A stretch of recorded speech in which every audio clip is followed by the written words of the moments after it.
سلامونه نیکی هیلې قدرمنو لیدونکو تیمورشاه کمال یم د شاعر او د کتاب د خپرونې سره یو ځل بیا ستاسو په خدمت کې زه او پروفیسر فیض محمد شهزاد ستاسو په وړاندې حاضر یو غواړو چې یو ځل بیا نن تاسو ته د شاعر او کتاب په خپرونه کې یو خوندوره تذکره در معرفي کو د خپرونې تر پیل وړاندې خپل یو شعر درته ډالۍ کومه بې کراماته پیر دی موت شکرانې غواړي بې کراماته پیر دی موت شکرانې غواړي عجبه خلک دي جنگ نه کوي پیسې غواړي بې کراماته پیر دی موت شکرانې غواړي عجبه خلک دي جنگ نه کوي پیسې غواړي نو قدرمنو لیدونکو نن موږ د تاسو سره یوه ډېره خوندوره تذکره معرفي کوو د دا تذکرې څه وړاندې د خوشحال بابا یو شعر چې پر دې کتاب باندې نوشته دی د سبا باد گذر په چمن بیا کړه د سبا باد گذر په چمن بیا کړه په چمن کې رنګارنګ ګلونه واکړه ما خیال د چمن تذکره ده نو داسې لیدونکو دغه تذکره چې د چمن ګلونه په نامه ده دا د چمن د شاعرانو لیکوالو ادیبانو بشپړه آل په دې کتاب کې را یو ځای سوی دی د دې کتاب تابعه پښتو ادبي تړون چمن کړې ده او په دې کتاب یې ډېر زیار ایستلی دی ډېره خواري یې پکښلې ده او پر دې کتاب باندې یې ډېرې ستړي وړي دي عبدالغفار غاویر صاحب چې په خپلو لومړۍ خبرو کې د دې کتاب په هکله باندې کومې خبرې کړي دي هغه رښتیا هم د زحمته د خوارۍ او له محنته ډکې دي خو څه وکړو موږ شهزاد صاحب په یو داسې قام کې پیدا یو بلکې یو داسې ټولنه کې په یو داسې ټولنه کې پیدا یو چې په خبره سر نه سره خلاصېږي او نه په خبره سره پوهېږي عبدالغفار غابر صاحب وایي چې د دې تذکرې دپاره موږ شب و روز سخت محنت وکړي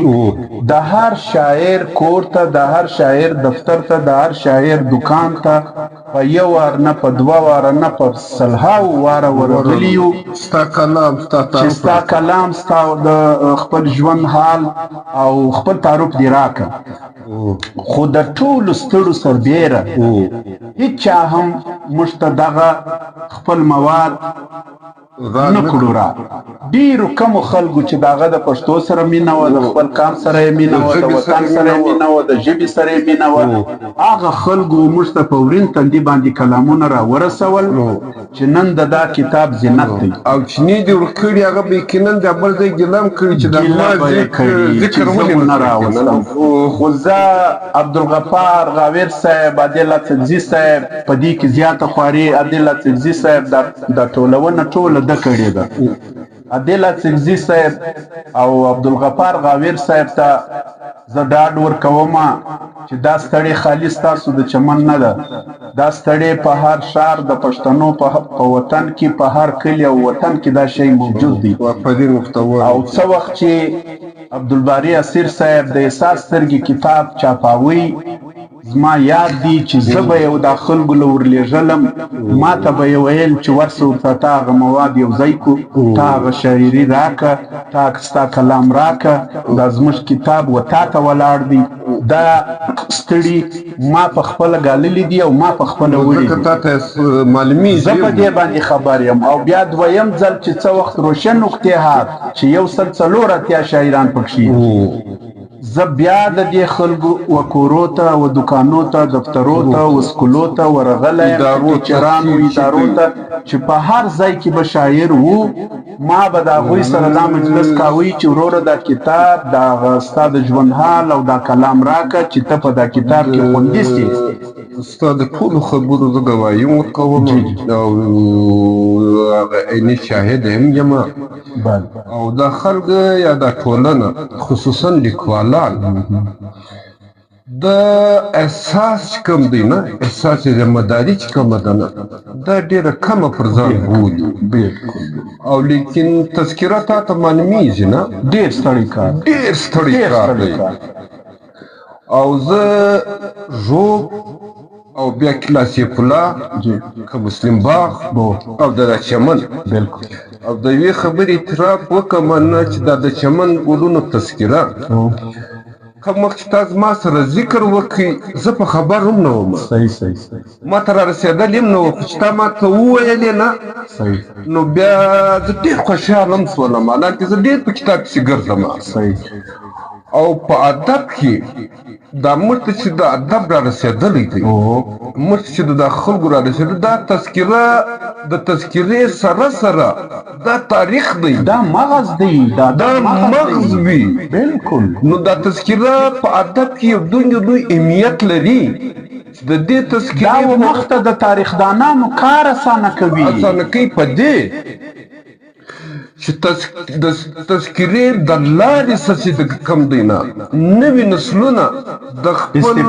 استفاده کوي د خپل تیر تاریخ د تذکرې د لارې بلکې زما نږدې خو دا تذکره چې د دې اهمیت د دې ارزښت لکه انداره بالکل کام کې ویني وطن کې ویني ژبه کې ویني تاریخ کې ویني او کلچر ثقافت ژبه ګرده کې ویني او تذکره یو داسې شی دی زه خو دا خلکو ته داد کوم چې څوک دا تذکرې لیکي ګوره هغه هم لیکوال دی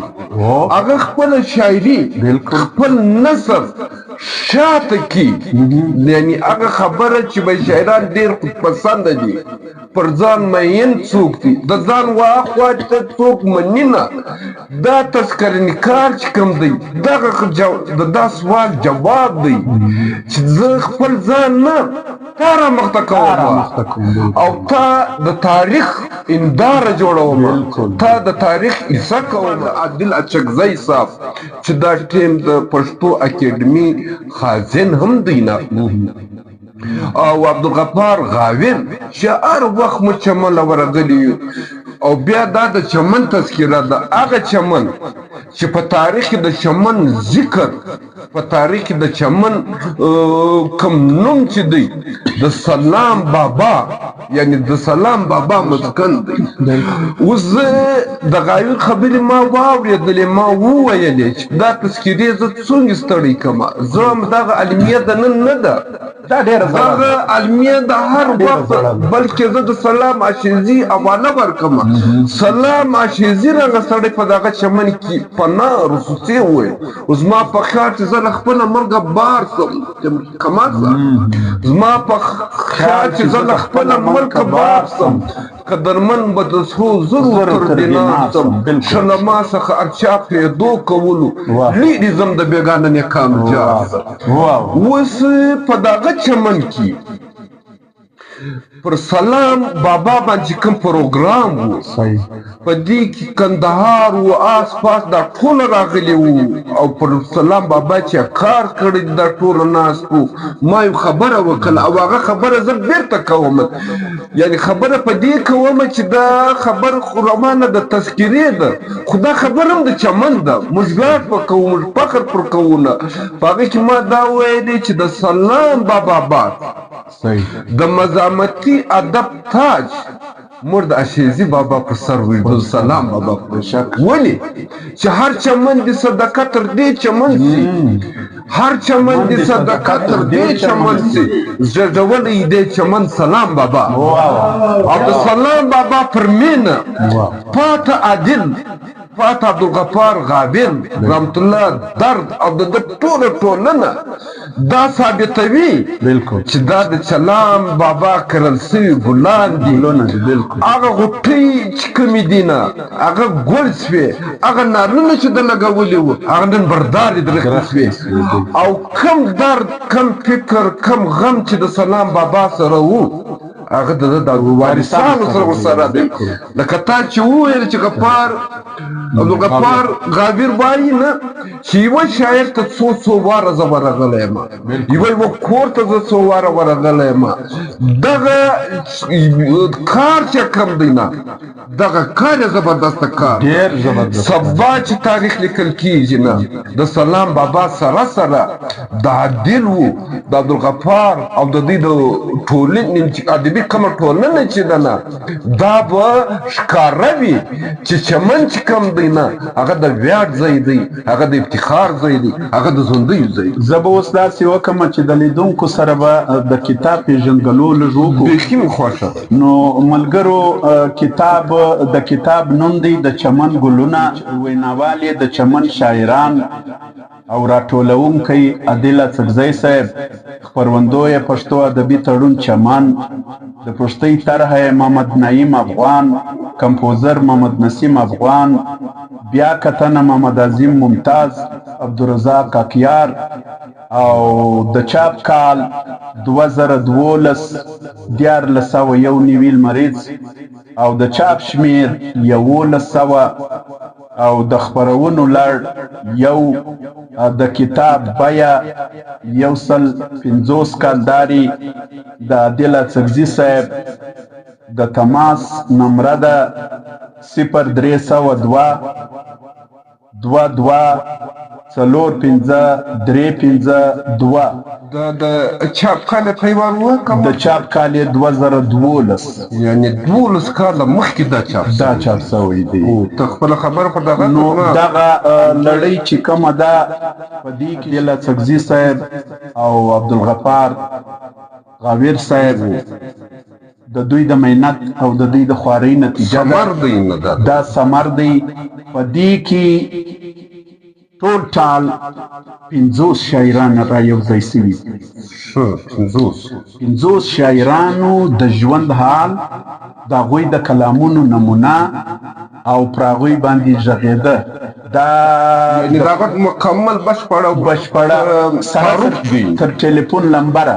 زه لیدونکو ته هغه څه مدښقومه چې د دې کتاب په هکلو باندې کوم دغه سوي دي چې د کتاب سټارټ یا پیل څرنګه کیږي تر ټولو لومړی زه غواړم چې لیدونکو ته مختصر تعارف د عادل اڅکزي صاحب وکړو عادل اڅکزی چې اصل نوم یې سید جان دی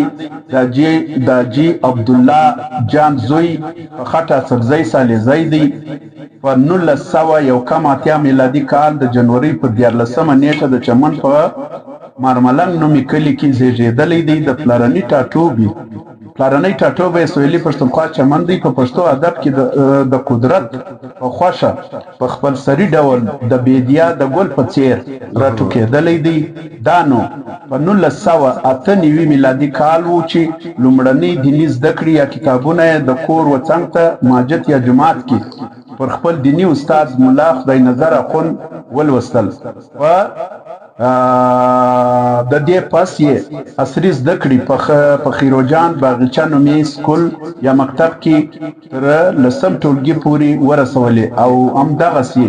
د اردو ژبې دولتي تعلیمي ادارې څخه یې د 10 صنف د فراغت سند ترلاسه کړ وروسته یې د انګلیسي ژبې لومړني شخصي کورسونه ولوستل په کمپیوټر کې هم لږ څه بلدتیا لري 12 ټولګي د چمن په ډیګري کالج یا پوهنځي کې په 1999 میلادي کې ولوست د دې څخه وروسته بیا نو نوري خوري ورې شخصي زده کړې هم وکړې د ژورنالیزم په برخه کې هم تر یو حده کاري تجربه لري او نړیوالو مشهورو ویبپاڼو لکه بینوا.com او larobar.com سره آزاد راپورونه لیکلي دي عادل صاحب یو څه وخت رضاکارانه کار د مختلفو میډیایي ادارو سره هم کړی دی. د پښتو ادب په معنوي نړۍ کې په 2007 میلادي کال کې خپل شعري ټولګه روڼ څاڅکي په نامه په خپل لګښت باندې چاپ کړه او د نوموړي ګڼې منثوري او منظومي لیکنې او پنځونې د پښتو په بېلابېلو وتلو مجلو، ریډیوګانو، ویبپاڼو او ټلویزیونونو کې چاپ او خپرې شوي دي. عادل اڅکزی صاحب د چمن په سیمه کې د احمدشاه بابا ابدالي کتابتون او د پښتو ادبي تړون په رامنځته کېدو کې مهم اساسي بنسټیز رول لوبولی دی. وخت په وخت د همدې دوو ادبي تنظیمونو له پلوه ډېرې مشاعرې، ادبي سیمینارونه، لمانځغونډې او د کره کتنې پرکۍ په ناستې ترسره شوي دي او دا اوس مهال یې هم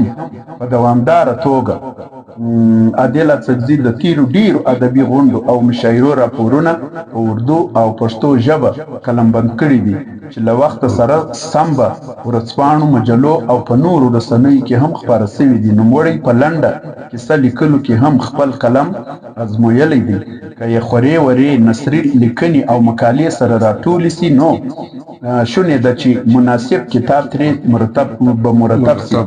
اوس لا هم د نورو ادبي فعالیتونو ترڅنګ شعري لیکو ته دوام ورکوي او اوسني ناچاپه شعرونه یې تقریبا یو ناچاپه شعري ټولګه تشکیلوي. عادل اوس مهال په چمن کې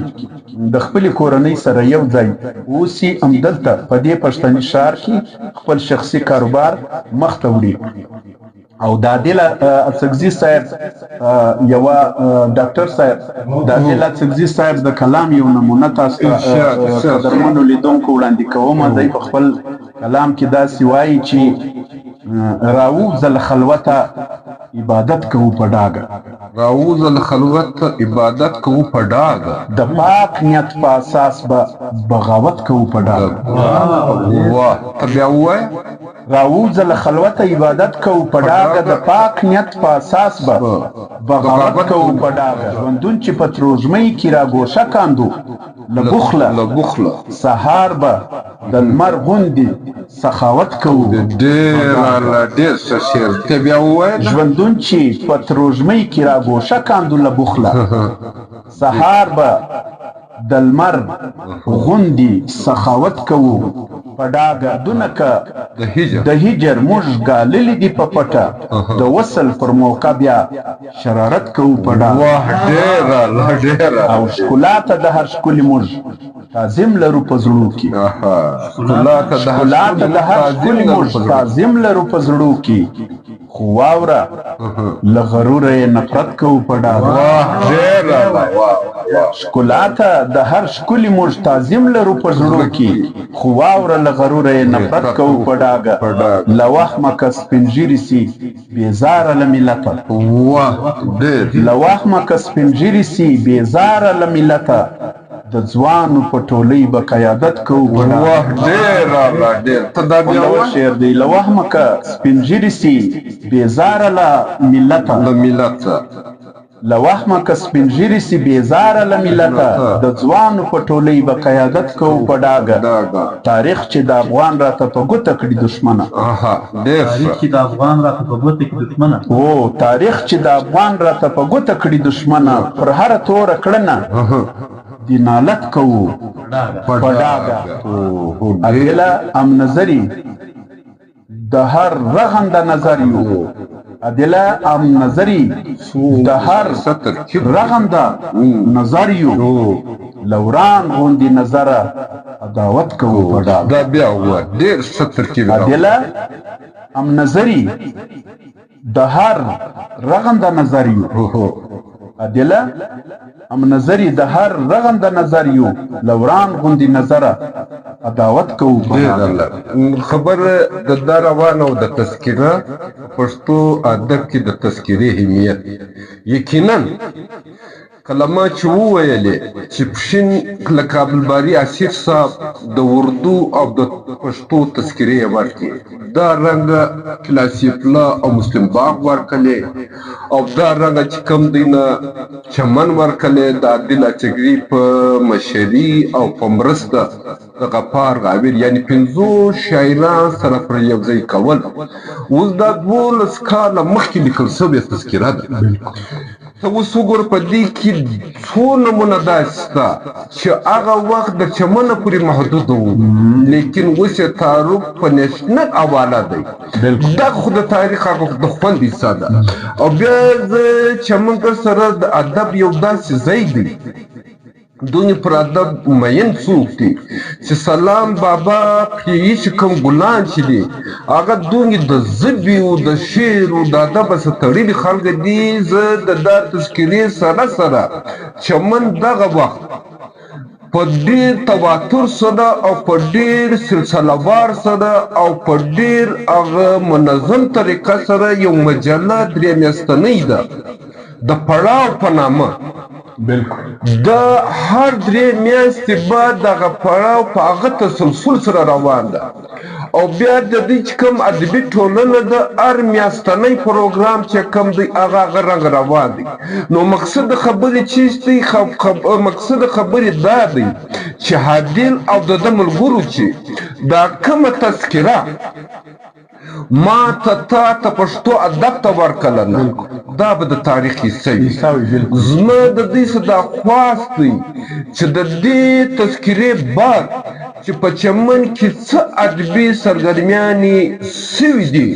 او څه ادبي محفلونه دي څه ادبي پروګرام دي هغه د پاره دی څوک یو ځان وټاکي هغه دین د تاریخي حصه کې هغه دین کتاب کې د دې په دغه تذکره هم عادل صاحب ته هم د دوه ملګرو ته زه مبارکباد څه زه بیا ورکوم زه داد ورکوم زه پرین ورکوم نه چې دا 500 شاعران نه دي نه دا چې کوم دي دا درست تاریخ ته راخوندې کوي او چې دا تراز په کام کې ځوانان وي ژوندي قلمکار وي بیا دل خپل شاعر دی ادب دی پر ادب مین دی د کتاب سره تړلی پر کتاب مین دی دغه شی ماته دومره خوند راکوي نه چې د خپل د شعري مجموعې بعد د تذکرې ته نظر سلو او دا تذکره چې د یو احسان یې وکړي په پښتون کام یې وکړي په پښتو ژبه یې وکړي پر ادب یې وکړي زه ورته دعا کوم چې داسې توان دي الله هر وخت همدته او هر چاته او د نور علاقو حالات ته ورکړي په دې کې کینن ښه شاعران شته په داسې شاعر دی عادل صاحب د یو بل خوندور شاعر تعارف صداسي کوي دی وایي چې ښاغلی عنایت الله خاکیار د څو کتابو مصنف دی د خاکیار د اجي احمد زوی په 1990 کال د مارچ پر 11 نیټه د چمن په ښار کې زیږېدلی دی په خاطر سبزی علیزی دی لومړنۍ زده کړې په خپل کلي او ښار کې کړې دي او د کلام نمونه یې داسې ده چې ارشاد دی خاکیار صاحب وایي چې په ژوندون کې چې سکون له خدایه غواړم په ژوندون کې چې سکون له خدایه غواړم لیونی یم چې ژوندون له خدایه غواړم واه ته بیا ووایه واه لیوان صاحب څه وایي ډاکټر صاحب په ژوندون کې چې سکون له خدایه غواړم لیونی یم چې ژوندون له خدایه غواړم جدایي دې نفس دومره راته تنګ کړو چې په خپله دې بېلتون له خدایه غواړم جدایي دې نفس دومره راته تنګ کړ چې په خپله دې بېلتون له خدایه غواړم او چې زما د کام وجود زغملی نسي زما د کام وجود زغملی نسي دا نړۍ کن فیکن له خدایه غواړم چې زما د کام وجود زغملی نسي چې زما د قام وجود زغملی نسي دا نړۍ کن فیکن له خدایه غواړم او سر مې مړاوی کړ د زړه ګلاب له تندي سر مې مړاوی کړ د زړه ګلاب له تندي د اوبو غوندې د شتون له خدایه غواړم او چې تر ورانه په ودانه وي خوشاله تر ورانه په ودانه وي خوشاله دومره روڼ اند د پښتون له خدایه غواړم چې تر ورانه په ودانه وي خوشحاله تر ورانه په ودانه وي خوشحاله چې تر ورانه په ودانه وي خوشحاله دومره روڼ اند د پښتون له خدایه غواړم د خوږې پښتو د ښې زده کړې په موخه د خوږې پښتو د ښې زده کړې په موخه خاکیار یو ځل بیا زیږون له خدایه غواړم دا بیا ووایه د خوږې پښتو د ښې زده کړې په موخه د خوږې پښتو د ښې زده کړې په موخه خاکیار یو ځل بیا زیږون له خدایه غواړم په ژوندون کې چې سکون له خدایه غواړم لیونی یم چې ژوندون له خدایه غواړم ګوره کمال صاحب دا یوه تذکره سړی ته ټول چمن نه ټول تاریخ رامخته کړي بالکل هغه چمن که زه د لږ خبره وکړم نه چې تحصیل پښین و چمن ضلع کندهار نو خو درست تاریخ دی او بیا د عادل صاحب په دغه هڅه په دغه تخلیق په دغه کار ما او تا ذهنونه بیرته د تاریخ سره بیرته د خاورې سره تړي اوس دغه چمن چې کوم دی سلام بابا د خپل دور د خپل وخت د تاریخ یو داسې ژوندۍ بڼه وګرځېدی چې تر څو ژوند وي دی به وي او بیا د ده پر لار چې روان دي نه ډاکټر عبدالرؤف رفیقي پر کوم ځای او زه یو بل نوم واخلم نه چې هم ادیب دی هم شاعر دی هم لیکوال دی ډاکټر عبدالصمد ډاکټر ستا پکښې دی یعنې دا د اردو لیک د په خواج حواله چې زه وایم نه دا زنداني پاته سوی دی دا د دا کار پر سر د حیدرآباد سازش کیس کې نیول سوی دی بالکل ډاکټر صمد اڅکزی د عزیز ماما نږدې ملګری د عزیز ماما سره تړلی او دا رنګه چې د رفیقي و او د ډاکټر صمد بعد چې کوم نمونه دي اکیار چې ما درته د څو کتابو مصنف دی په خپله خود عادل اڅکزی او د اکیار او زما سره یو بل نوم دی چې زما ولې اوس د ذهن نه وځي زما مخ ته نه راځي دا خو ټولو موږ ته یې لیدلي موږ ته یې پېژنو او د دوی پر لیکونو زموږ نظر دی د دوی په ادبي کارو زموږ نظر دی زه دا وایم نه چې دا کم کار دی مخته بیولی دی نه د خپلې سې کار یې وکړي نه دا پاته کار چې کوم دی دغه تذکره او دغه کار چې دی دا پاته نسلو ته یو میسج هم دی په اخري کې دا وایم نه چې عادل وروره نه دغه کار دغه زیات دغه رنګه چې کوم دی روان ساته د قام دپاره د ژبې دپاره د تاریخ دپاره سبا نسلو دپاره نه او چې ټولنه او قام داسې ژوندي انسانان ولري نه هغه قام چې کوم یو بل شاعر د جبین خال به ګرځي د یو بل شاعر پېژندګلو داسې کوي دی نور علي شاه زلبلان واو ښاغلی نور علي شاه زلبلان د حاجي داود شاه زوی په خټه څرځی ادوزی 15 کاله عمر لري زده کړې یې تر 10 ټولګي پورې کړي دي له ځینو انګلیسي او کمپیوټري کورسونو څخه فارغ دی په دیني علومو کې یې فارسیات او فقه تر نکاح کنس پورې لوستي دي فارسیات یعنې فارسیات دا مهال په چمن کې اوسي او تجارت کوي د پښتو ادبي تړون چمن غړی دی د ناچاپ آثار ناول افغانان لنډې کیسې تر 10 پورې لري ادبي ټوټې او نثرونه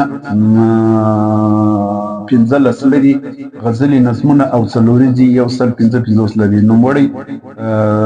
د نوموړي سره پر لاندې د رکونو شمیره رابطه یا تماس نیولی شي او د کلام نمونه ده ارشاد چې د چا په یاد کې مې زړګی بیا له قراره وځي د چا په یاد کې مې زړګی بیا له قراره وځي د قسمت ستوري مې اسمانه له مداره وځي د قسمت ستوري مې د چا په یاد کې مې زړګی بیا له قراره وځي د قسمت ستوري مې اسمانه له مداره وځي ما د تقدیر د زولنو نه چرې خلاص چې نه کړئ ما د تقدیر د زولنو نه چرې خلاص چې نه کړئ د لیونو غوندې هر څه مې له اختیاره وځي ما د تقدیر د زولنو نه چرې خلاص چې نه کړئ د لیونو غوندې هر څه مې له اختیاره وځي زه د خزان تیرو اغزو باندې سینه لګوم ویده خوبونه مې د مینې له خماره وځي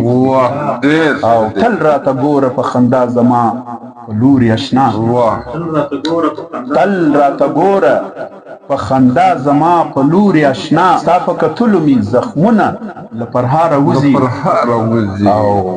که تا هم زه د محبت لار کې تنها پرېښودم ستا زلبلان به د ژوندیو له کتاره وځي ډېر ښه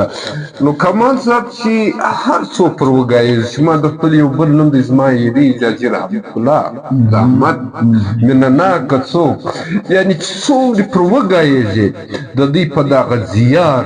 د دوی په دا خواري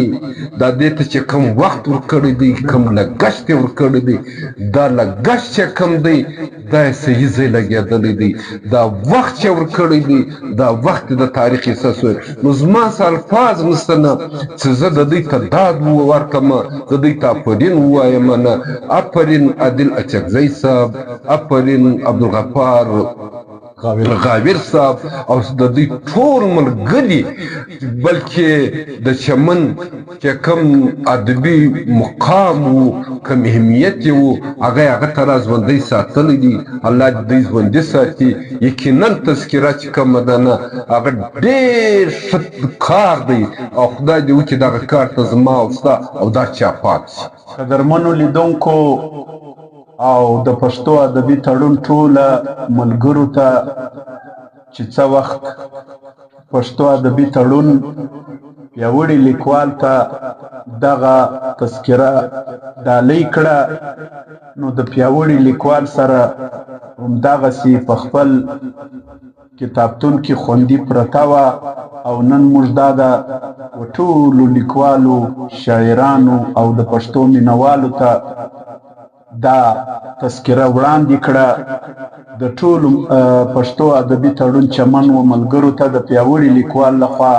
مبارکي وړاندې کوو د دوی پر دې کار د دوی پر دې زیار باندې